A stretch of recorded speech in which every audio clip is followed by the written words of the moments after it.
नेहमीप्रमाणे श्लोकापासून सुरुवात करूया. रागादिरोगान् सततानुषक्तान् अशेषकाय प्रसृतान् शेषान् औत्सुक्यमोहारतिदाय जघान यो पूर्ववैद्याय नमोऽस्तु तस्मै. 12व्या अध्यायातले आपले शेवटचे काही श्लोक आता बाकी आहेत, तर ते आपण घेतोय. महारंभेल्पको हेतौ आतंको दोष कर्मजः विपक्षशीलनात् पूर्व कर्मज कर्म संशयात गच्छति उभय जन्मातु दोष कर्म क्षयात क्षयम. इथपर्यंत आपलं झालेलं होतं आणि आता त्याच्या पुढं जे आहे त्याच्यामध्ये द्विधा स्वपरतंत्राभ्याम व्याधे अंत्याः पुनर्द्विधा. द्विधा स्वपरतंत्राभ्याम, स्वतंत्र व्याधी आणि परतंत्र व्याधी असं म्हणत असताना ह्या दोन पद्धतीनं व्याधींचं वर्णन आलेलं आहे. द्विधा स्वपरतंत्राभ्याम, आणि हे करत असताना पुन्हा काय आहे तर आणखीन एक गोष्ट त्याच्यामध्ये सांगतात, ते म्हणजे अंत्याः पुनर्द्विधा, म्हणजे स्वतंत्र आणि परतंत्र असं म्हणत असताना परतंत्राचे पुन्हा दोन भाग. पूर्वजाः पूर्वरूपाख्या जाताः पश्चात उपद्रवाः. याच्यामध्ये ज्या वेळेला आपण विचार करतो की दोन प्रकारचे जे व्याधी सांगितले, स्वतंत्र आणि परतंत्र. स्वतंत्र म्हणत असताना आपल्याला लक्षात आलं की त्याच्यामध्ये स्वतंत्र म्हणजे कुठले तर वेगळ्या विशिष्ट अशा संप्राप्तीतनं जे तयार झालेले आहेत तर ते म्हणजे स्वतंत्र व्याधी. आणि हे करत असताना ह्या स्वतंत्र व्याधींच्या पेक्षा दुसरे म्हणजे परतंत्र व्याधी जे आहेत तर त्या परतंत्र व्याधींच्या संदर्भामध्ये एक महत्वाची गोष्ट अशी की हे परतंत्र व्याधी जे आहेत ना तर ते सुद्धा दोन प्रकारचे. मग हे दोन प्रकार कोणते तर पूर्वजाः पूर्वरूपाख्या, म्हणजे परतंत्र व्याधी हे पूर्वरूपाच्या संदर्भामधले किंवा पूर्वी उत्पन्न झालेले, मुख्य व्याधीच्या आधी उत्पन्न झालेले असे जे आहेत ना तर ते पूर्वजाः पूर्वरूपाख्या असं म्हटलंय. आणि काही म्हणजे परतंत्र व्याधी, परंतु ते व्याधी कसे तर ते नंतर जे उत्पन्न झालेले आहेत, तर हे नंतर उत्पन्न झालेले म्हणजे कुठले तर जाताः पश्चात उपद्रवाः, म्हणजे परतंत्र व्याधी जे आहेत ना तर त्याच्यामध्ये पुन्हा दोन प्रकार जे सांगितले त्याच्यामध्ये पूर्वज म्हणजे पूर्वरूपाख्य व्याधी आणि दुसरा जो आहे तर तो म्हणजे उपद्रव स्वरूप व्याधी. ह्या दोन प्रकारांनी परतंत्र व्याधीचे पुन्हा दोन भेद होतात. आणि मग ह्याच्या संदर्भामध्ये आपण बघत असताना आणखीन एक महत्वाची गोष्ट की यथा स्वजन्म उपशयाः स्वतंत्राः स्पष्ट लक्षणाः.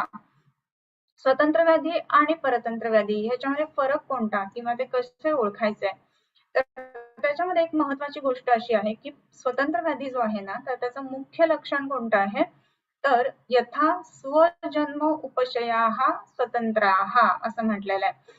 आता स्वजन्म उपशय असं म्हणत असताना या ठिकाणी एक गोष्ट आपण लक्षात घ्यायला पाहिजे की स्वजन्म असं म्हटल्यानंतर काय आहे तर तिथे स्वतःचा जन्म म्हणजे स्वजन्म, स्व म्हणजे त्या दोषांच्या जन्मापासून उत्पन्न झालेले अशा अर्थाने ते आलेलं आहे.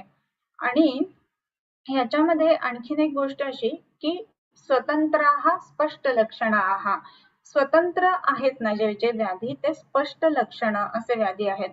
म्हणजे त्याच्यामध्ये आपल्याला असं वेगळं नाही सांगायला लागत की ह्याच्यामध्ये म्हणत असताना आता हे जे व्याधी आहेत तर त्या व्याधींच्या संदर्भामध्ये आपण जेव्हा विचार करतोय तर त्यावेळेला हे स्पष्ट लक्षण म्हणजे काय आणि अस्पष्ट लक्षण म्हणजे काय तर त्याच्यामध्ये स्पष्ट लक्षण आणि अस्पष्ट लक्षण असं म्हणत असताना जेव्हा जेव्हा प्रत्येक वेळेला ते लक्षण व्यक्त आहे तर ते लक्षण व्यक्त हे आहे असं म्हणतो ना जेव्हा आपण तर त्यावेळेला ते लक्षण व्यक्त असणं म्हणजे स्पष्ट असणं या अर्थाने.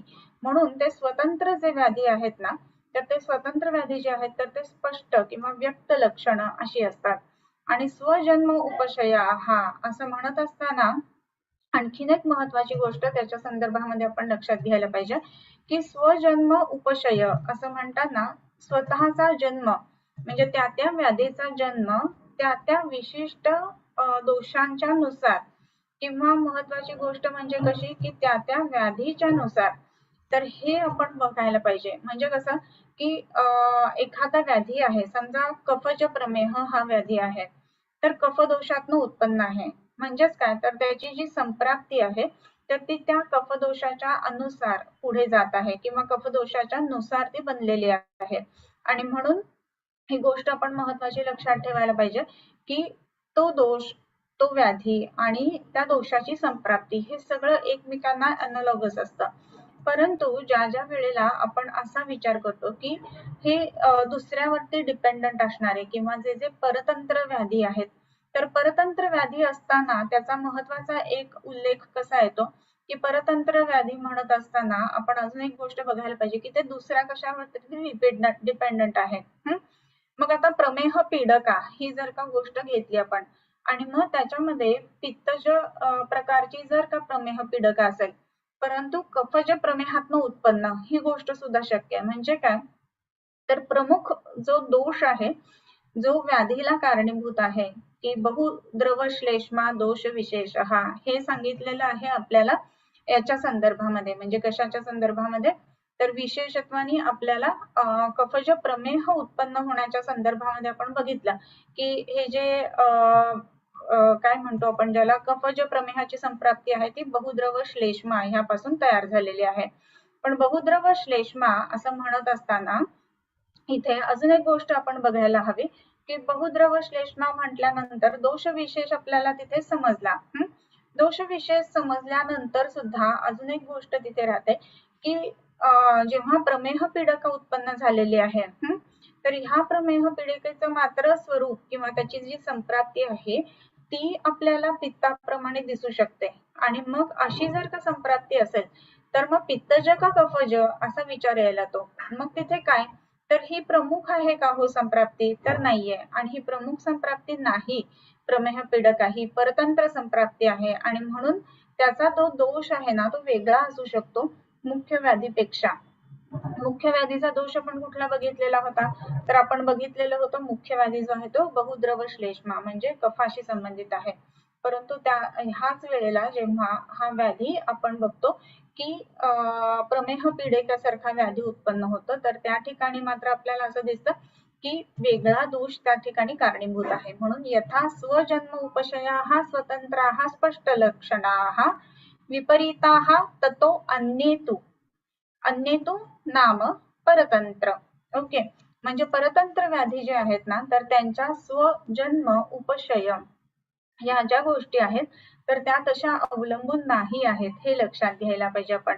म्हणजे कशावर अवलंबून नाही आहेत त्या, तर विशेषत्वाने आपण बघतो की ज्या ज्या वेळेला हे आपण काय म्हणू की ज्या संप्राप्तीतनं ह्या गोष्टी घडलेल्या आहेत तर त्याप्रमाणे ती व्याधी संप्राप्ती नसणार किंवा त्याप्रमाणे ती गोष्ट नसणार किंवा वेगळ्या दोषातनं उत्पन्न असा हा परतंत्र व्याधी असू शकतो.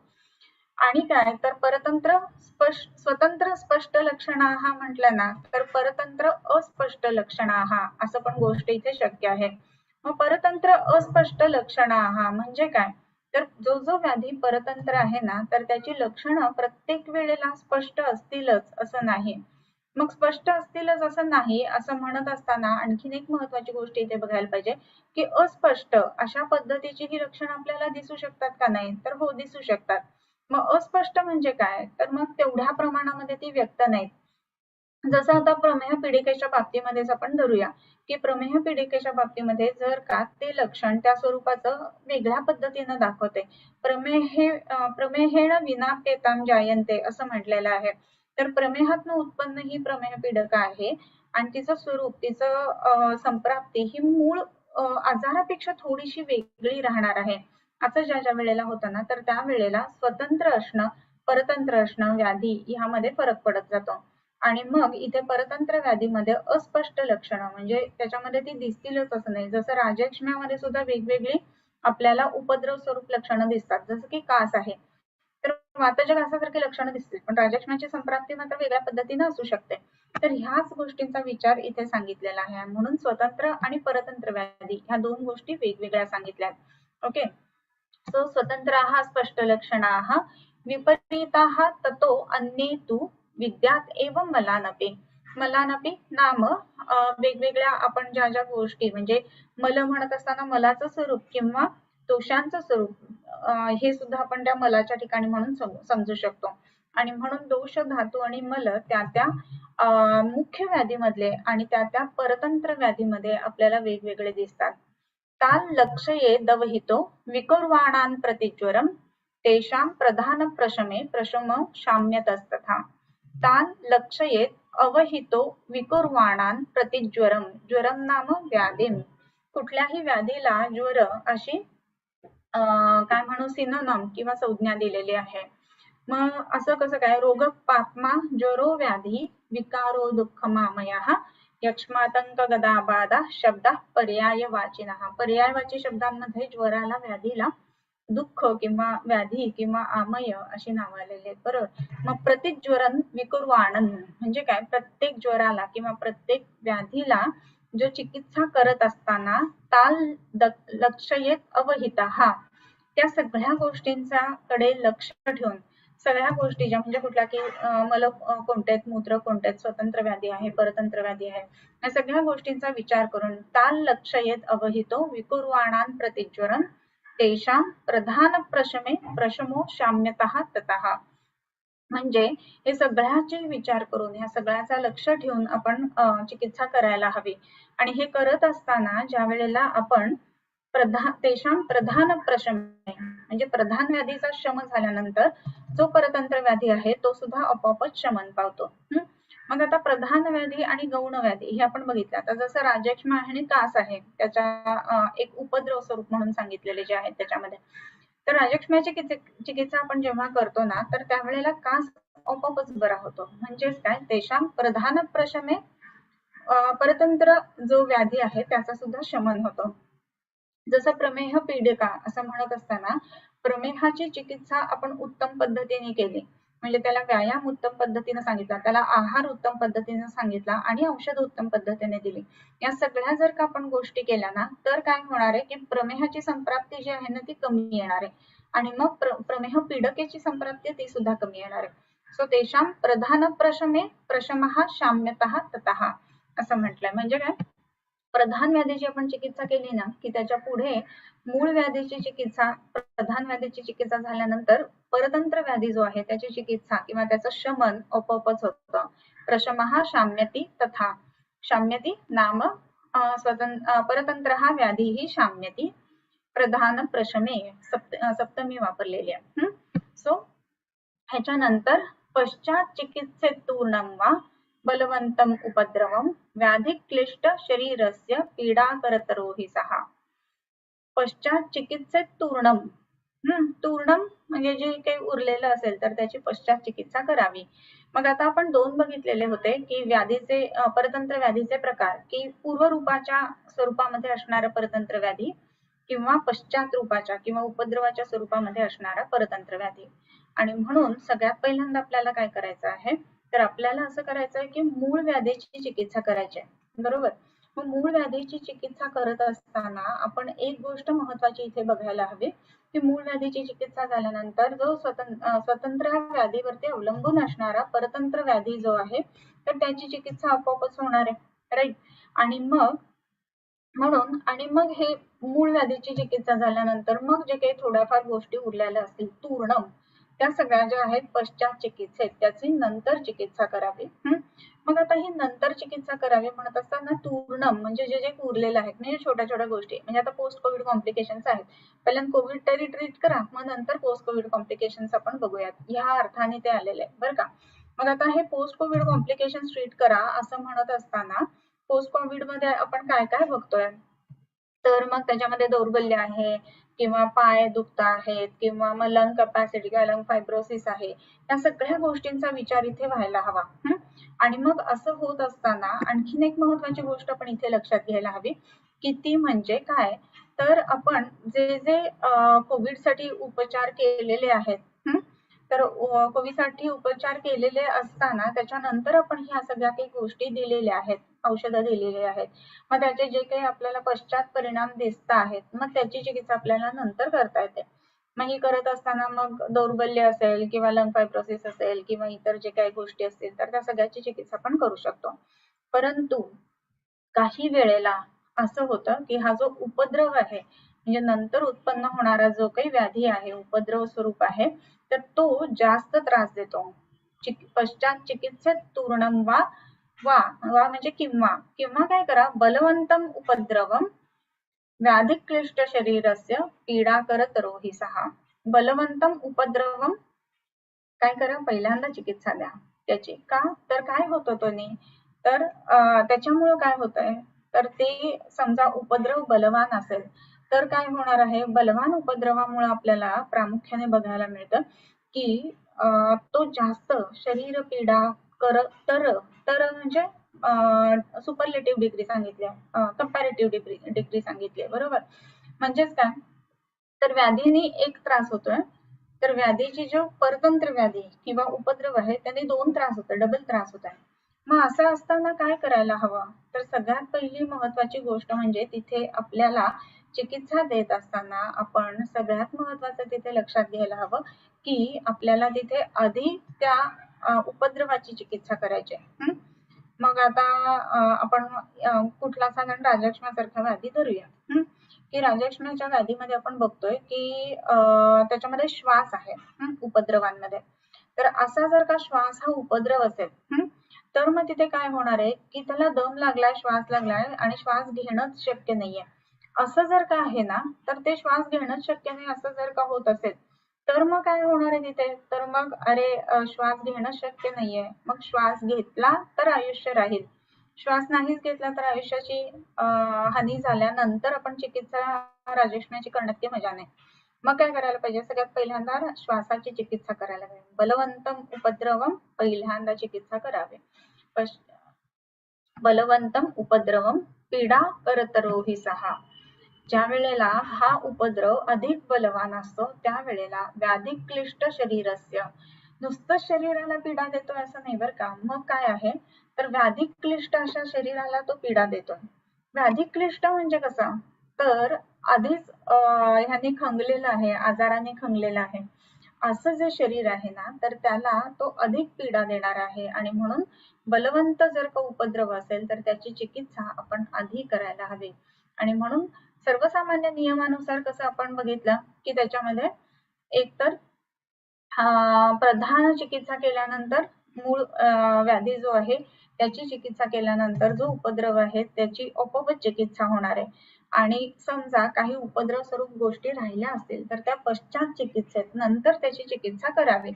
परंतु हे सगळं करत असताना समजा उपद्रव जर बलवान असेल तर मग मात्र काय करायला पाहिजे, तर त्याची चिकित्सा पहिल्यांदा करायला हवी. सो हे आपण लक्षात घ्यायला पाहिजे की आता महत्व कशाला द्यायचं आहे, आता आपल्याला चिकित्सेचं स्वरूप किंवा आपण जी काही चिकित्सा करणार आहोत तर त्याला कुठल्या स्वरूपामध्ये आपण पहिल्यांदा पाहणार आहोत, हे सगळ्यात गोष्टी महत्वाच्या लक्षात घ्यायला पाहिजेत. आणि म्हणून ह्या मध्ये म्हणजे चिकित्सा सूत्र असे सांगितलंय असं आपण समजून घ्यायला हवं की पश्चात चिकित्सेत तूर्णम वा बलवंतम उपद्रवम व्याधी क्लिष्ट शरीरस्य पीडा कर्तरोहि सहा. विकारनामा कुशलो न जिर्हियात् कदाचन नहि सर्व विकाराणां नामतोऽस्ति ध्रुवा स्थितिः. आज एक आवडीचा किंवा एकदम काय म्हणतो मनापासून आवडीचा असा जो श्लोक आहे ना, हा एक असा आहे की विकारनामा कुशलो न जिर्हियात् कदाचन नहि सर्व विकाराणां नामतोऽस्ति ध्रुवा स्थितिः. प्रत्येक विकाराला नाव आहेच असं नाहीये आणि म्हणून वेगवेगळ्या नावाने नवीन नवीन रोग वेगवेगळ्या पद्धतीने तुमच्या समोर येते. परंतु त्यावेळेला हे नाव नाहीये, ते नाव नाही, किंवा नाव देऊ काय आणि मग मी चिकित्सा कशी करू, ह्या सगळ्या गोष्टीचा संबंध जो येतो ना, तर त्याही पेक्षा महत्वाचा भाग असा आहे की आपण नाव नाही देता आला तर न जिरहिया, तर ही म्हणजे लाज वाटणं, लाज नका वाटून घेऊ. मग काय करा, तर सगळ्यात पहिलं महत्वाचा जो भाग आहे त्याच्यामध्ये की तो काय करायला हवा, तर तिथे आपण त्या त्या दोषानुसार, त्या त्या स्थानानुसार, त्या त्या दोषानुसार अशी चिकित्सा करायला पाहिजे. आणि म्हणून नाही सर्व विकाराणां नामतोऽस्ति ध्रुवा स्थितिः. आणि मग पुढे जाऊन सांगतात स एव कुपितो दोषः समुत्थान विशेषतः स्थानांतराणि च प्राप्य विकारान् कुरुते बहून् तस्मात् विकार प्रकृती अधिष्ठानांतराणि च बुद्ध्वा हेतुर्विशेषांश्च शीघ्रं कुर्यात् उपक्रमम्. आणि मग आता ह्या ठिकाणी स एव कुपितो दोषः समुत्थान विशेषतः, जो दोष आहे तर तोच वेगवेगळ्या ठिकाणी वेगवेगळ्या अधिष्ठानाच्या ठिकाणी वेगवेगळ्या व्याधी उत्पन्न करतो. मग त्या नावामध्ये अडकून बसण्यापेक्षा तुम्ही पहिल्यांदा चिकित्सा करा. आणि ही चिकित्सा करत असताना मग काय बघायला पाहिजे, तर मग स एव कुपितो दोषः समुत्थान विशेषतः. समुत्थान म्हणजे काय म्हणू आपण ज्याला आश्रयस्थान किंवा जिथे व्याधी उत्पन्न होतं ती स्थान, म्हणून समुत्थान विशेषतः स्थानांतराणि च प्राप्य, वेगवेगळ्या स्थानांच्या ठिकाणी गेला तर तो विकारान कृते बहून वेगवेगळे विकार उत्पन्न करतो. म्हणून तस्माद विकार प्रवृत्ती अधिष्ठानांतराणि च बुद्ध्वा हेतुर्विशेषांश्च शीघ्रं कुर्यात् उपक्रमम्. म्हणून काय काय बघा, तर विकार कुठला आहे, प्रकृती कुठली आहे, अधिष्ठान कुठलं आहे, दुसरं अधिष्ठान कोणतं आहे, अधिष्ठानांतर वेगळं अधिष्ठान कोणतं आहे, या सगळ्याचा विचार करा. आणि मग हे बुद्ध्वा हेतू विशेष करून कुठल्या हेतूने झालेला आहे हे पाहून मग शीघ्रं कुर्यात उपक्रम नाम चिकित्सा, शीघ्र चिकित्सा करावी. काय काय गोष्टी बघाव्यात तिथे, तर विकार बघावा, प्रकृती बघावा, अधिष्ठानांतर बघावं, ह्या सगळ्या गोष्टीचा विचार करून मग चिकित्सा करावी. नाव देण्यासाठी अडकू नका. म्हणजे या नावाचा डिसीज आयुर्वेदात सांगितलाय का असं बऱ्याचदा विचारलं जातं. तर नाव कुठलंही असो, प्रत्येकाचं उत्तर आयुर्वेदामध्ये नक्की आहे हे मात्र निश्चित. मग काय काय बघा, तर दोषम देशम बलम कालम अनलम प्रकृतीम वयः सत्वम सात्म्यम तथा हारम अवस्थाश्च पृथक्विधा सूक्ष्म समैक्षेषां दोषौषध निरूपणे यो वर्तते चिकित्सायां न स्खलति जातुचित. आता ह्याच्यामध्ये काय काय बघायला पाहिजे, दूष्य बघायला पाहिजे. दूष्यम देशम, दूष्य म्हणजे कोणत्या स्थानामध्ये हा व्याधी आहे, कोणत्या अवयवाला आश्रित आहे किंवा कोणत्या स्रोतसाला आश्रित आहे, ह्या गोष्टी बघायला पाहिजे. दूष्यम, त्याच्यानंतर देश, मग कुठल्या देशामध्ये, म्हणजे आपण देह देश आणि व्याधी देश असं जे म्हणतो, तर त्यानुसार साधारण आहे, अनुप आहे, जांगल आहे, ह्याप्रमाणे देश, किंवा ज्या ठिकाणी ज्या शरीरामध्ये झालेला आहे तो देश कसा आहे, म्हणजे त्याचं व्याधी क्षमत्व कसं आहे, धातुसार कसा आहे, ह्याही गोष्टींचा विचार करायला हवा. सो दूषम देशम बलम, व्याधी बल कसं आहे, रुग्ण बल कसं आहे, ह्याही गोष्टींचा विचार करणं खूप गरजेचं आहे. बऱ्याच वेळेला असं असतं की रुग्णाची प्रकृती किंवा स्वभाव ज्याला आपण म्हणू, सार म्हणू किंवा सत्व म्हणू, तर ह्या ज्या गोष्टी आहेत ना त्या वेगवेगळ्या असल्यामुळे प्रेझेंटेशन पण वेगवेगळे होतात. हीन सत्वाचा जो माणूस असतो तर तो काय करतो की खूप जास्त त्रास होतोय, खूप हे होतोय, अगदी म्हणजे अगदी साध्या साध्या गोष्टींवरून रडणं किंवा खूप जास्ती करून सांगणं असं असतं. त्यावेळेला आपल्याला व्याधीबल मोठे असं वाटू शकतं. आणि म्हणून रुग्णाचं सत्व पाहणं सुद्धा तेवढीच गोष्ट महत्वाची आहे. सत्व म्हणजे मनाची अवस्था. दूषम देशम बलम कालम, काल कोणता आहे हे पाहणं सुद्धा तेवढंच गरजेचं आहे. म्हणजे ज्वर जे सांगितलेले आहेत विशेष करून वेगवेगळे, तर त्याच्यामध्ये समजा कफज्वर आहे आणि तो वसंतामध्ये झालेला आहे, तर वसंतातला कफज्वर जो आहे तो बरा करायला जास्त कठीण जातो. किंवा वातज ज्वर आहे आणि तो वर्षा ऋतूमधला झालेला आहे, तर तो बरा करायला कसा आहे, ह्या दृष्टीने त्या त्या कालाचा विचार करणं हे सुद्धा गरजेचं आहे. जसं निसर्गातल्या कालाचा विचार करणार ना आपण, तर तसंच आपल्याला याच्या संदर्भातल्या कालाचा विचार करणं सुद्धा खूप गरजेचं राहतं. कुठला, तर जो रोग आहे, जो व्याधी आहे, तर त्या व्याधीच्या नुसार तो काल आहे. मग आता हा काल कुठला, तर मग उत्तान किंवा गंभीर ही वेगवेगळी अवस्था आहे, किंवा श्वासाच्या मध्ये वेगावस्था अवेगावस्था ही अवस्था आहे. सो ह्या दृष्टीने त्याचा विचार करायला पाहिजे. सो दूषम देशम बलम कालम अनलम, त्याचा अग्नी कसा आहे हे सुद्धा पाहणं खूप गरजेचं आहे. अगदी क्षीण अग्नी असेल तर तिथे आपल्याला दीपन पाचनाशिवाय पर्याय नसतो. मग एक्सटर्नल औषध आपल्याला काही द्यावी लागतात, नस्याच्या स्वरूपामध्ये द्यावी लागतात. काही वेळेला सबलिंगल औषध देणं हा भाग करावा लागतो. तिथे काढे वगैरे हे वापरण्याच्या पेक्षा सुद्धा आपण जर रसौषधी वापरल्या तर त्याचा परिणाम आपल्याला चांगला जास्त मिळू शकतो. सो ह्या पद्धतीनं ह्या सगळ्या गोष्टींचा विचार करायला पाहिजे. अनलम प्रकृती, प्रकृती कुठली आहे, वातज पित्तज कफज किंवा द्वंद्वात्मक किंवा त्रिदोषात्मक जी काही प्रकृती असेल त्याच्यानुसार आपण चिकित्सा करायला हवी. वय, हा वय कसं आहे, वय विभाग जे सांगितलेले आहेत की बाल, मध्य आणि तरुण, बाल, तरुण, मध्यम वय आणि जरा ह्याच्यानुसार त्या व्याधीचा अवस्था किंवा व्याधीचं बल जे आहे ना ते वेगवेगळं राहणार आहे आणि त्या दृष्टीने या वयाचा विचार करणं सुद्धा तेवढंच गरजेचे आहे. सत्वम सात्म्यम. सत्व म्हणजे आता मी जे तुम्हाला म्हटलं की हीन, प्रवर, मध्य सत्व आहे. जे मनाची अवस्था कशी आहे त्याच्यानुसार त्याचं प्रेझेंटेशन बदलणार आहे, बरोबर. आणि ते प्रेझेंटेशन कसं आहे त्याच्यानुसार मग आपल्याला माहिती असतं बऱ्याच वेळेला की हा पेशंट ना हा जास्त एकदम लगेचच मऊ होतो. तर मग आपल्याला समजतं की हीन सत्वाचा पेशंट आहे, की मग किंवा पुन्हा पुन्हा एखादा पेशंट जर का कंप्लेंट सांगत असेल तर लक्षात येतं की हे हीन सत्वाचे पेशंट आहे. त्याच्यानुसार मग आपण दोषांच्या बलानुसार, व्याधीच्या बलानुसार औषधं कोणती वापरायची हे आपण ठरवू शकत असतो. अदरवाईज खूप जास्त वीर्याची औषधं वापरली गेल्याची शक्यता असू शकते आणि म्हणून सत्व हे सुद्धा तेवढंच महत्वाचं. सात्म्य. सात्म्य ही गोष्ट सुद्धा तेवढीच महत्वाची. तर त्या पेशंटला काही गोष्टी चालतात, काही गोष्टी नाही चालत. तर त्या दृष्टीने आपण सात्म्याचा विचार करून औषधं द्यायला पाहिजेत. तथा हारम, तथा आहारम, त्याचा आहार नित्य कुठला आहे तर ते बघून सुद्धा त्याप्रमाणे ती औषधं आपण वापरायला हवेत. तर त्याचा जर का आहार समजा आपण नित्याचा जो आहे त्याच्यापेक्षा एकदम वेगळा बदललेला आहार असा जर का त्याला दिला तर मग मात्र काही वेळेला काय होण्याची शक्यता असते तर पेशंटला तो आहार जमणं न जमणं हा सुद्धा भाग त्याच्यामध्ये येत असतो. सो त्या दृष्टीने आपण बघायला पाहिजे.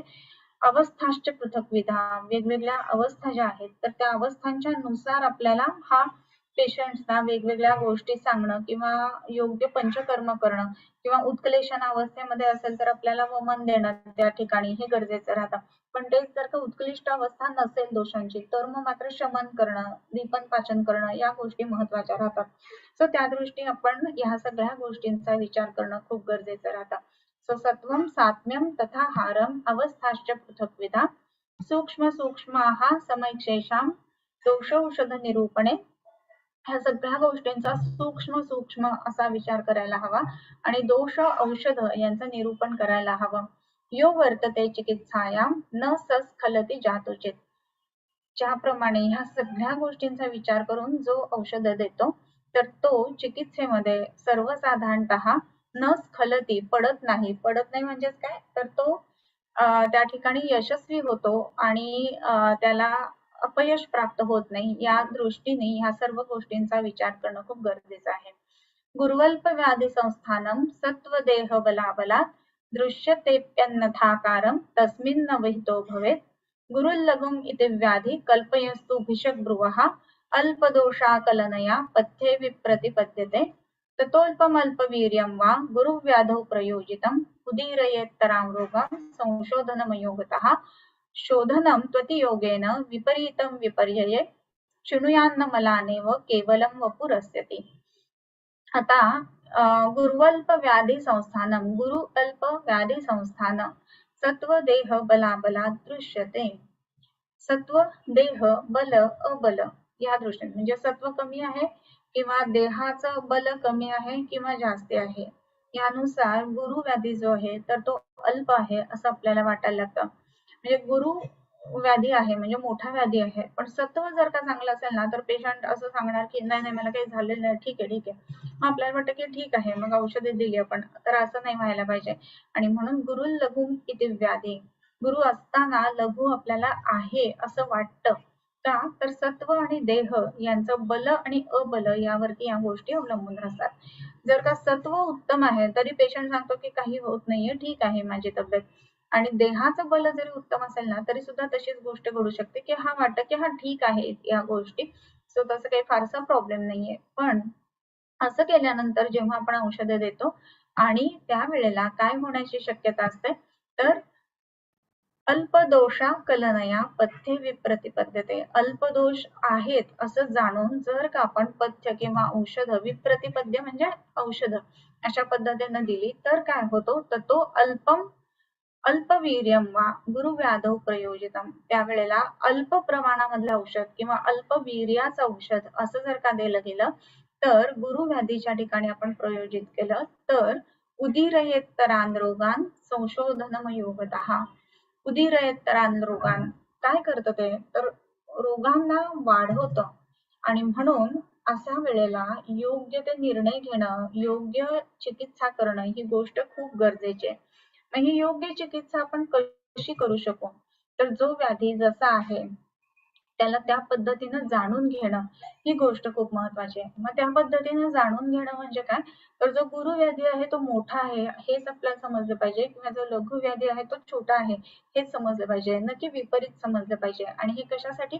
तर आपल्याला चिकित्सेची प्रयोजन करायची आहेत म्हणून. मग इथे काय करायचंय तर अल्पवीर्य किंवा अल्पदोष आहेत असं जाणून अल्पवीर्य औषध देणं किंवा अल्प मात्रेमध्ये औषध देणं ह्या गोष्टी व्हायला नको. म्हणून त्यांनी सुरुवातीला सूत्रस्थानामध्ये ते एक धोक्याची घंटा वाजवून ठेवलेली सांगून ठेवलेलं आहे. आणि मग उदीरयत्तरान् रोगान् संशोधनम् अयोगतः शोधनं तु अतियोगेन विपरीतं विपर्यये शृणुयान्न मलानेव केवलं वपुरस्यते. आता काही ठिकाणी असं झालं आणि मग संशोधनम अयोगतः काही वेळेला आपल्याला असं वाटलं की अरे हा मोठा व्याधी आहे मग इथे संशोधन करायला हवं आणि शोधन करत असताना अयोग होण्याची शक्यता कारण दोष तेवढे उत्कृष्टच नाहीयेत. शोधनंतु अतियोगेनं किंवा काही वेळेला काय झालं तर शोधन करत असताना अतियोगाने शोधन झालं. अतियोगामध्ये शोधन झालं म्हणजे काय तर आपल्याला देहबल किंवा रुग्णबल चांगलं आहे असं बघून आपण शोधन दिलं आणि शोधनाची मात्रा समजा जास्त दिली गेली कारण की रुग्णबल आणि देहबल जास्ती आहे असं बघितलं आपण म्हणून.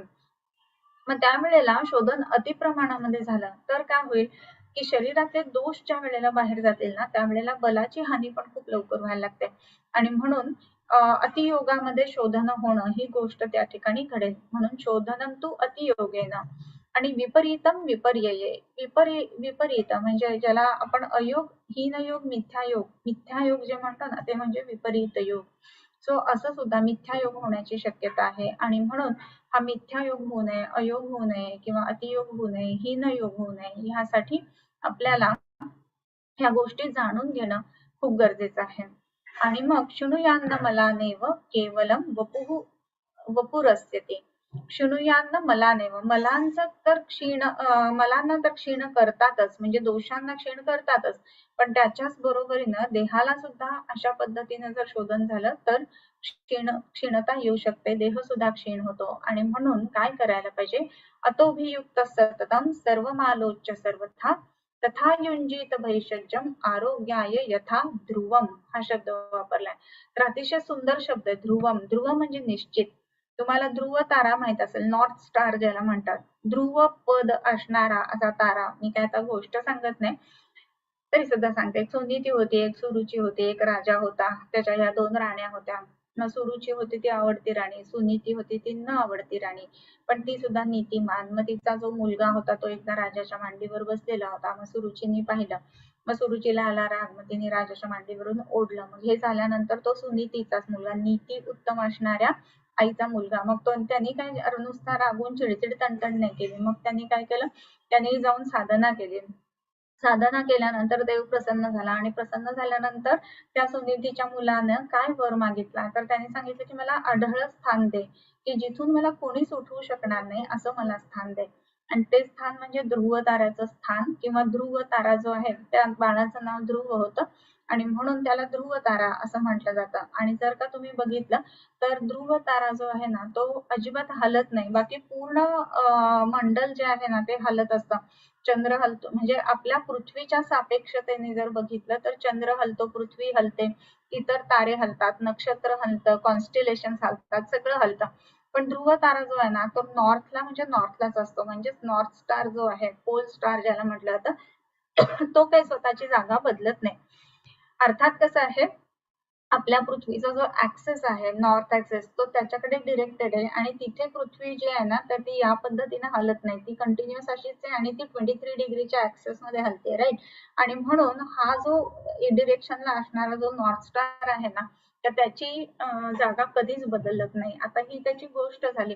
परंतु ह्या पद्धतीनं ध्रुव म्हणजे निश्चित कधीच न बदलणारा असा हा नियम जो सांगितलाय ना तर तो कुठला नियम सांगितला तर ध्रुव अशी चिकित्सा ध्रुव निश्चित अशी चिकित्सा करावी की जी आरोग्याय कल्प्यते किंवा यथा ध्रुवम आरोग्याय स्थिर अशा आरोग्याला प्रदान करते अशी चिकित्सा करावी. मग ही चिकित्सा करत असताना काय काय बघायला हवं, तर अतोभियुक्त हा सततम. आता हे सगळं पाहिल्यानंतर, ह्या सगळ्यांनी युक्त झाल्यानंतर, अभियुक्त झाल्यानंतर, म्हणजे आपल्याला हे सगळं समजलंय की दूष्य काय आहे, देश काय आहे, बल काय आहे, काल काय आहे, मग योग्य काय, अयोग्य काय, त्याचं सत्व काय, नाही काय, त्याचा आहार काय, हे सगळं समजलं.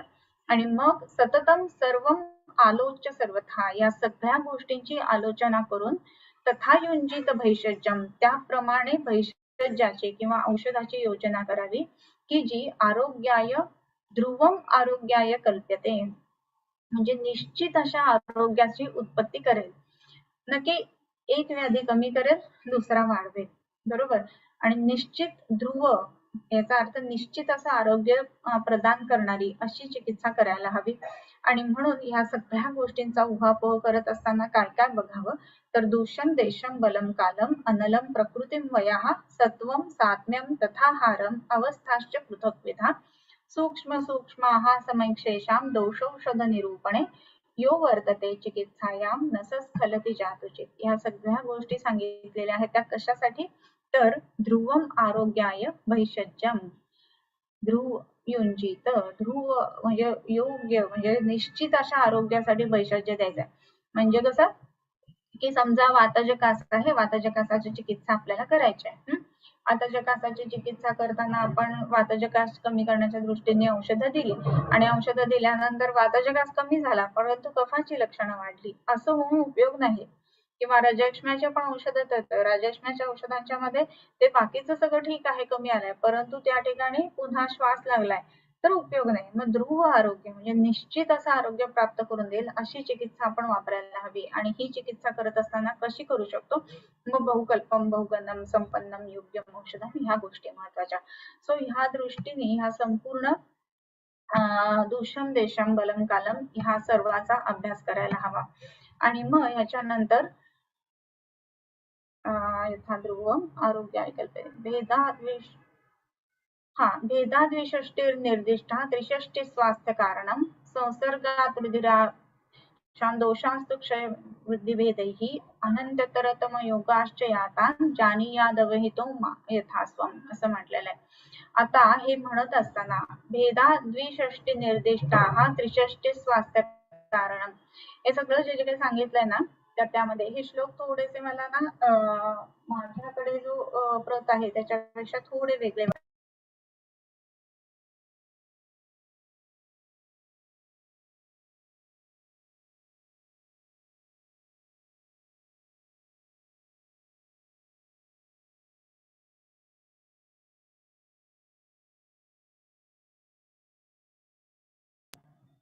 ओके.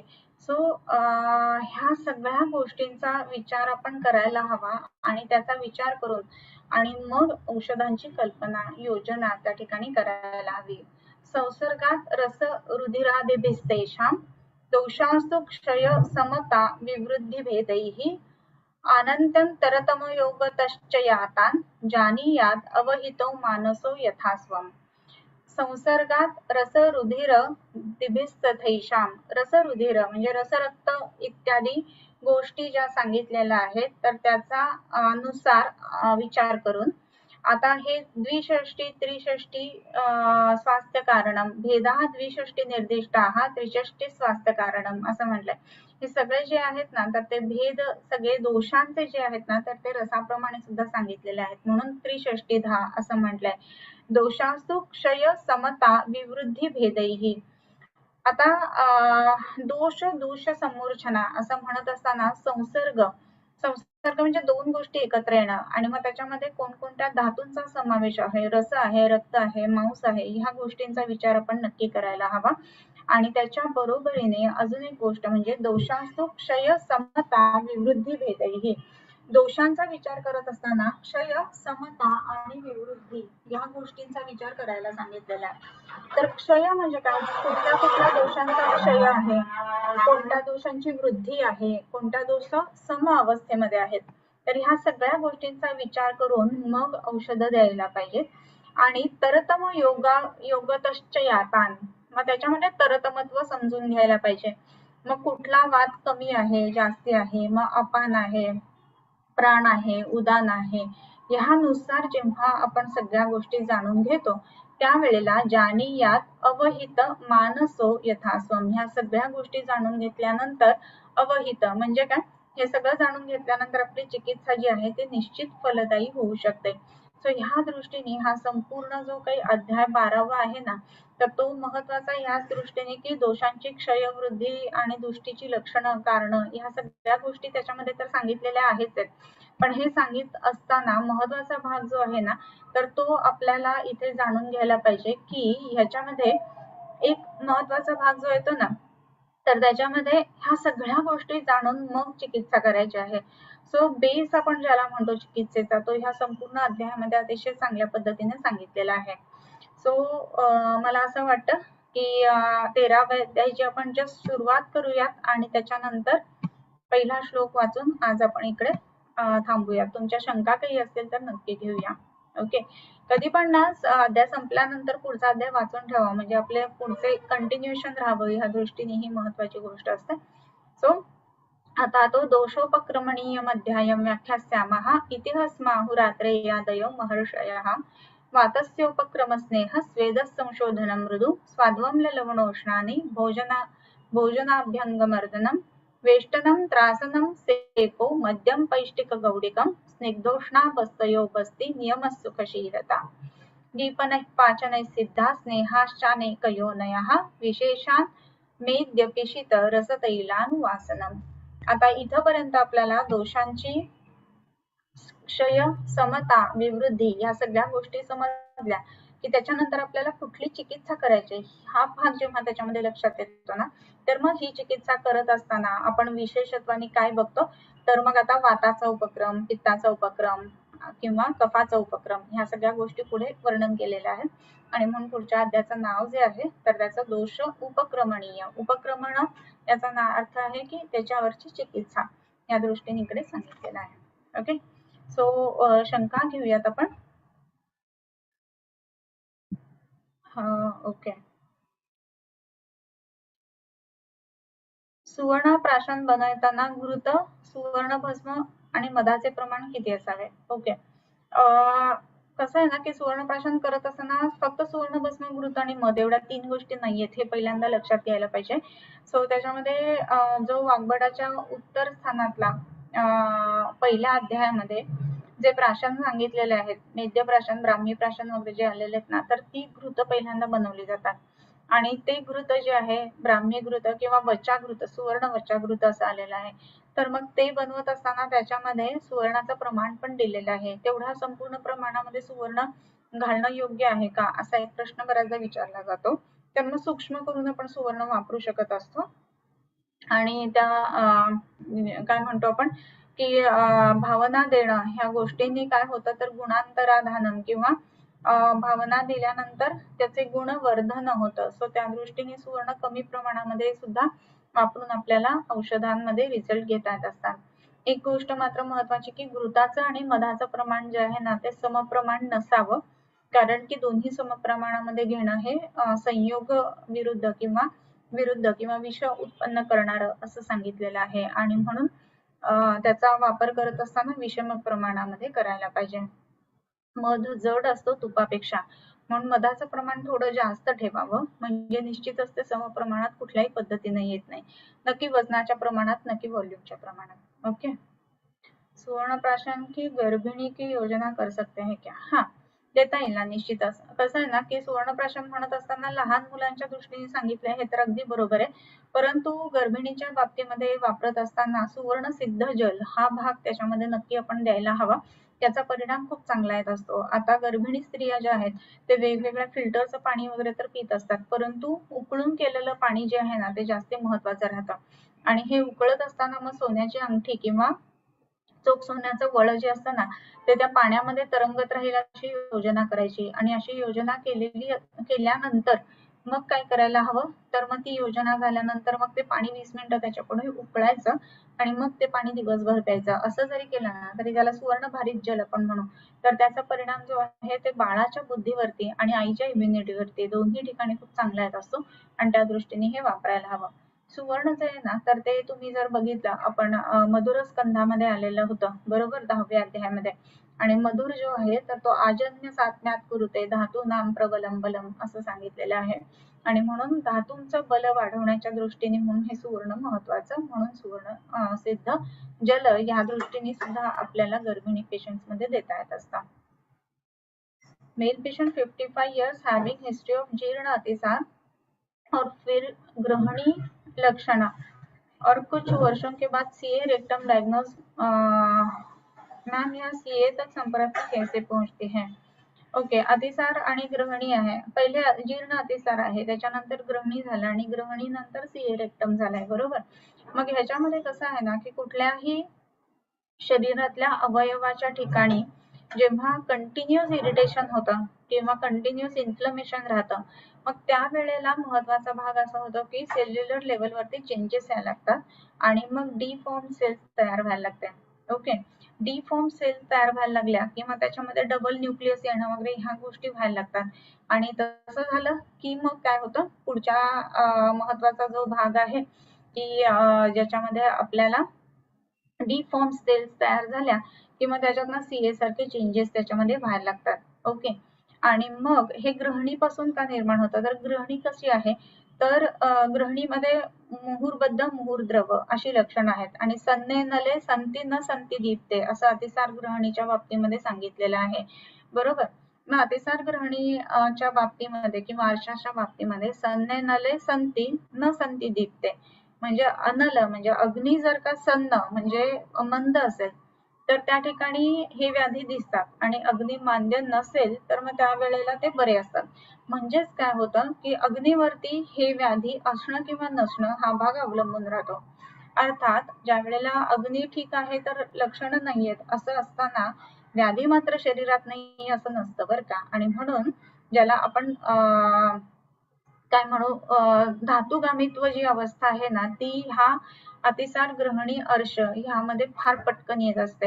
आणि धातुगामित्व अवस्था आली की त्या ठिकाणचा लोकल जो टिश्यू आहे ते खराब करण्याचं काम हे व्याधी करत असतात. आणि मग तो इन्फ्लेम टिश्यू आहे ना तर तो मल्टिपल टाइम्स किंवा अनेक वेळेला भरपूर काळ जर का इन्फ्लेम्ड राहिला तर त्यातनं सीएचे चेंजेस होऊ शकतात. ओके, 74 से 76 श्लोक नहीं हुए। हाँ, मुझे भी ऐसा लगा कि कुछ लास्ट के श्लोक जो थे ना उसमें श्लोक आए ही नाही आहे शायद पीपीटी में आणि माझ्याकडे आता वाघभट नाहीये तर माझं एक काम आकांक्षा तू करू शकते का, मी तुला अनम्यूट करते. 74वा 74th श्लोक जो आहे ना तर तो वाचून घे मग आपण तो एक्सप्लेन करूया. Okay, yes ma'am. या नमस्ते मैम. हा नमस्ते. 74 रीड कर फक्त. 74 हाँ. पृथक तीन वृद्धिः संसर्गस्पृथा तत्र तु ताण्डवः त्रिनैव समया वृद्ध्याया षडेकस्यातिशायने अतिशायने. हा, आता ह्याच्यामध्ये कसं सांगितलंय ना की हा तो जो लास्ट ते 3 श्लोक म्हटलं ना त्या माझ्या पीपीटी मध्ये शाळेत मिस झालेत ते. तर ह्याच्यामध्ये आपण बघत असताना एक गोष्ट बघायला हवी की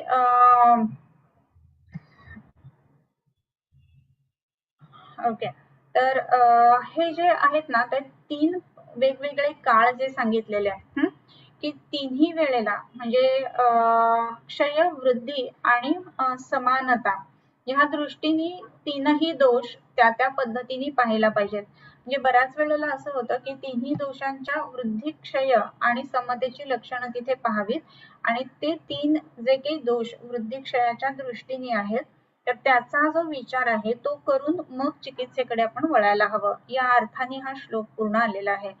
तर नेक्स्ट टाइम हे 3 श्लोक घेऊन मग आपण पुढचा अध्याय चालू करू शकतो. परत एकदा मी चेक करते माझ्याकडे आणि मग त्याप्रमाणे तुमचं हे घेऊ शकते. नेक्स्ट श्लोक वाचू शकते आकांक्षा.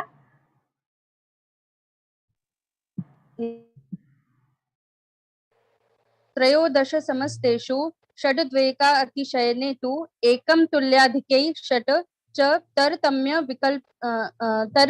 विकल्पनात्. हा, आता आपण 10व्या अध्यायामध्ये त्रिषष्टिधा संयोग बघितलेला होता. तुम्हाला आठवतंय, प्रत्येकाला लिहायला सांगितलेलं की मधुर तर आणि मग अम्ल आणि मग त्याचे उरलेले संयोग म्हणजे मधुराचे इतके संयोग, आम्लाचे इतके संयोग. तर त्याच पद्धतीनं ह्या दोषांचे जे संयोग आहेत ना ते तरतमत्वाच्या दृष्टीने याच पद्धतीनं 63 संयोग होतात. आणि म्हणून हा लास्टचा जो श्लोक आलेला आहे एकदम त्रिषष्टिधा, आणि 64वा जो संयोग आहे ना तो स्वास्थ्यकर, की जे सर्व समत्वाला आहे, या अर्थाने हा श्लोक आहे. पुढचा श्लोक वाच. पंचविंशतिमित्येवं वृद्धैः क्षीणैश्च तावतः.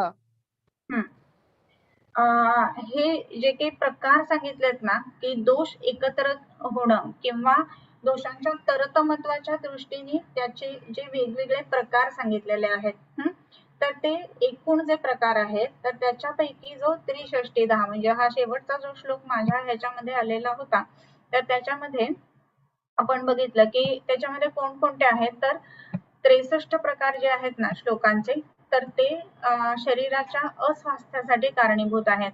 भेदा हा द्विषष्टी म्हणजे 62 आणि 63वा जो आहे तो स्वास्थ्य कारण म्हणजे तीनही दोष जे आहेत ते साम्यावस्थेमध्ये असणं.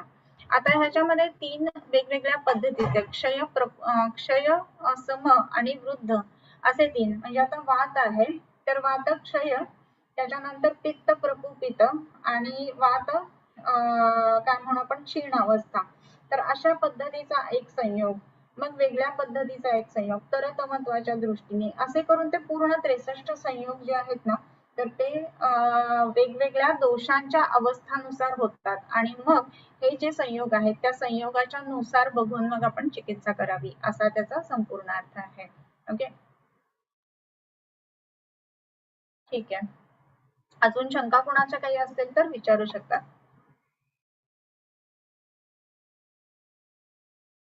चॅट बॉक्स मध्ये. ओके, तुमच्या नसतील तर मी विचारीन शंका. Male patient 55 years having history of जीर्ण अतिसार और फिर गृहणितक लक्षण, हे बताया ना मैंने अभी. या ओके. यष्टीघृत का रेफरन्स क्या है? ओके, एकेरी यष्टीघृत सुद्धा करता येतं आपल्याला. आणि त्याच्यामध्ये समजा 250 ग्रॅम यष्टी मधू आणि त्याच्यामध्ये 250 ग्रॅम यष्टी मधू असेल तर 1 किलो तूप आणि 4 लिटर पाणी, या पद्धतीने ते बनवता येतं. यष्टी आणि सैंधव असं सुद्धा बऱ्याच वेळेला बनवलं जातं. वमनासाठी जर का आपल्याला द्यायचं असेल तर म्हणजे उपलेशन खूप चांगलं होतं. केवळ यष्टीघृत देण्याच्या ऐवजी यष्टी सैंधव घृत असेही वापरलं जातं. सुवर्णप्राशनचे प्रमाण कसे ठरवावे? एज नुसार. ओके, सुवर्णप्राशन जे आहे ना तर बऱ्याच वेळेला वेगवेगळ्या पद्धतीनं आणि वेगवेगळ्या प्रमाणामध्ये दिलं जातं. परंतु सुवर्णप्राशन म्हणत असताना प्राशन जे आहे ना तर ते नेहमी त्याचं प्रमाण किती असायला पाहिजे, तर तळ हाताला मावेल इतकं असं त्याचं प्रमाण असायला पाहिजे. आपल्या नाही, जो घेणार आहे त्याच्या म्हणजे जो सेवन करणार आहे स्वप्रमाण असं म्हटलेलं आहे, तर त्यानुसार. आणि म्हणून तसं जर का द्यायचं असेल तर बाळाचा तळहात केवढा आहे आणि त्याच्यावरती किती मावेल त्यानुसार ते आपल्याला वापरायचं आहे. मग असं जर बघितलं ना तर बाळाच्या तळहातावरती जन्मल्याच्या इव्हन अगदी नुकतंच जन्मलेलं आहे असं जर असेल ना तर साधारणपणे 2 ते 3 थेंब वगैरे एवढा भाग त्याच्यामध्ये मावतो. आणि मग ड्रॉपच्या नुसार आपल्याला देता येतं तूप आणि मध एकत्र केलेलं जर का आपण त्याप्रमाणे देत असू तर. आता सुवर्णप्राशन मध्ये बरेच जण काही टॅबलेट्स पण देतात की जे तूप आणि मधामध्ये मिक्स करून घ्या म्हणून सांगितलं जातं. तर वेगवेगळ्या पद्धतीने सुवर्णप्राशन दिलं जातं. ह्याच्यामध्ये अजून एक मी गोष्ट तुम्हाला नक्की सांगू शकेन की सुवर्णप्राशन प्राशन ह्या स्वरूपामध्ये किंवा लेहन ह्या स्वरूपामध्ये पण देऊ शकतो, नाही असं नाही. परंतु तसंच ना कुमार कल्याण रस आहे ना तर तो गुळवे सत्व आणि ह्याच्यामध्ये म्हशीमध्ये जर का खलून आपण व्यवस्थित त्याच्या साठपुड्या करून दिल्या आणि ते तूप मधाबरोबर दिलं तरी त्याचाही परिणाम उत्तम येतो. आणि कुमार कल्याण रस जो आहे तो विशेष करून लहान मुलांच्या वाढीसाठी म्हणून सुद्धा उपयोगी पडत असतो. सो ह्या पद्धतीने सुद्धा आपल्याला सुवर्णप्राशन देता येत असतं. सुवर्णप्राशन जे आहे ना तर त्याचं इम्युनिटी किंवा बल वाढणं किंवा बुद्धी उत्तम होणं, एकाग्रता उत्तम होणं, ह्या सगळ्यासाठी त्याचा उपयोग सांगितलेला आहे. पण याचा रेफरन्स जो आहे ना तर तो कधीपर्यंत द्यावं असं जेव्हा आपण म्हणतो ना तर त्यामध्ये बालानाम असं म्हणजे 16 वर्षापर्यंत आपण ह्या गोष्टी वापरू शकत असतो. त्याच्यानंतर पहिले 3 वर्षाचा जो काळ असतो ना तर त्याच्यामध्ये विशेषत्वाने ब्रेन सेल डेव्हलपमेंट खूप चांगल्या पद्धतीने होत असते. मुलांचं ग्रास्पिंग खूप चांगलं असतं, तर त्या काळामध्ये तरी ऍटलिस्ट 3 वर्षापर्यंत आपण हे नक्की वापरू शकतो. ओके. यष्टी तेल नस्य का उपयोग हेयर प्रॉब्लम्स में कर सकते हैं क्या, और केशर तेल का बेस तिला तेल का कोकोनट लेना चाहिए. ओके. बरेच जण वेगवेगळ्या पद्धतीचा बेस वापरतात, तिळाचं तेल किंवा कोकोनट तेल किंवा दोन्ही एकत्र करून असंही दिलं जातं. काही लोक कोकोनट प्लस एरंड स्नेह असं सुद्धा एकत्र करून वापरत असतात. परंतु खोबरेल तेल किंवा कोकोनट ऑइल जे आहे ना, तर ते विशेष करून केशय म्हणून सांगितलेलं आहे. सो केशय तेल बनवत असताना त्याच्यासाठी जर का आपण कोकोनट ऑइल वापरलं तर त्याचा परिणाम आपल्याला चांगला येतो असं दिसतं. ह्याचं एक कारण तुम्हाला नक्की मी सांगू शकते, की जो मगज आहे किंवा कुठल्याही कठीण ह्याच्या आतली जी वस्तू आहे ती म्हणजे मज्जा आहे. आणि कोकोनट ऑइल जे आहे ते त्या मज्जेपासून बनवलेलं असतं आणि म्हणून डायरेक्ट त्याचं जे गामित्व आहे ना ते मज्जेकडे जास्त राहतं आणि म्हणून खोबरेल तेल डोक्यावर घातल्यानंतर थंडावा येणं, बरं वाटणं, गार वाटणं या गोष्टी घडतात. डोळ्यांच्या पाठीमागे आतमध्ये बरं वाटायला लागतं. ह्या सगळ्या गोष्टी घडत असतात. आणि केसांच्या संदर्भामध्ये विकृती उत्पन्न होण्यामध्ये पित्त महत्वाची भूमिका बजावत असतं आणि मग हे पित्त जे आहे ते प्राकृत अवस्थेमध्ये राहण्याच्या दृष्टीने पित्त शमन होणं ही गोष्ट महत्वाची आहे. आणि खोबरेल तेल जे आहे ना ते पित्त शमन उत्तम आहे आणि मगज म्हणजे मज्जेकडे जाणार आहे. म्हणून म्हणजे माझं स्वतःच असं म्हणणं आहे की कोकोनट तेलामध्ये आपण हे बनवू शकतो, त्याचा परिणाम जास्त चांगला येतो. आणि यष्टीच्या तेलाचा नस्याचा हेअर प्रॉब्लेम साठी उपयोग होईल का, तर नक्कीच होईल, कारण यष्टी केश्य आहे. मात्र आता नस्यासाठी तेल बनवत असताना आपण तिथे तिळाच्या तेलामध्ये जर बनवलं तर त्याचा परिणाम जास्त चांगला येईल आणि ते नस्य जे आहे ते प्रतिवर्ष नस्य या पद्धतीने ते द्यायला पाहिजे दररोज नित्य सेवन करण्यासाठी या दृष्टीने. ओके.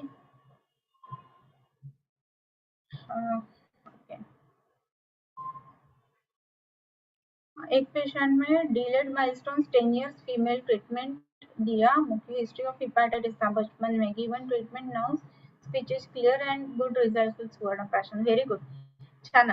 कारण डिलेड माइलस्टोन असणं किंवा हायपर सेन्सिटिव्ह हायपर ऍक्टिव्हिटी असणं किंवा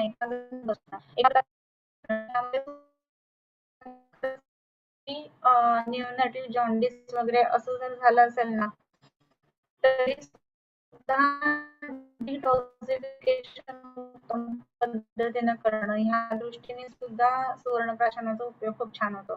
सो मस्तच. कोणी हे दिलेलं आहे. ओके, ठीक आहे. क्वेश्चन झालेत असं मला वाटतंय. सो आपण आज थांबूया तिथे आणि पसायदान म्हणून थांबूया. उद्या आषाढी एकादशी आहे, माऊलींच्या पालखी बसमधून काही ना, परंतु आज ह्याच्याकडे पांडुरंगाकडे रवाना झालेले आहेत. सो आपण त्या दृष्टीने पसायदान म्हणूया आणि आजचं लेक्चर सांगतो करूया. किंबहुना तुमचे केले धर्म कीर्तन हे सिद्धी गेले, माझे जुरले पायिकपण आता विश्वात्मके देवे, येणे वाग्यज्ञे तोषावे, तोषोनी मच द्यावे पसायदान हे. जे खळांची व्यंकटी सांडो, तया सत्कर्मी रती वाढो, भूता परस्परे पडो मैत्र जीवांचे, दुरितांचे तिमिर जावो, विश्वस्व धर्म सुरे पाहो, जो जे वांछील तो ते लाहो प्राणिजात. वर्षत सकळ मंगळी ईश्वर निष्ठांची मांदियाळी, अनवरत भूमंडळी भेटतो भूता. चला कल्पतरूंचे आरव, चेतना चिंतामणींचे गाव, बोलते जे अर्णव पियुषांचे, चंद्रमी जे अलांछन, मार्तंड जे तापहीन, ते सर्वाही सदा सज्जन सोय रे होतो. किंबहुना सर्वसुखी पूर्ण होनी तिही लोकी, भजिजो आदि पुरुषी अखंडित, आणि ग्रंथ उपजविये विशेषी लोकी ये, दृष्टा दृष्ट विजय हुआ वेजी, येथ म्हणे श्री विश्वेश्वरावो, हा होईल दान पसावो, येणे वरे ज्ञान देवो सुखिया झाला, येणे वरे ज्ञान देवो सुखिया झाला, येणे वरे ज्ञान देवो सुखिया झाला.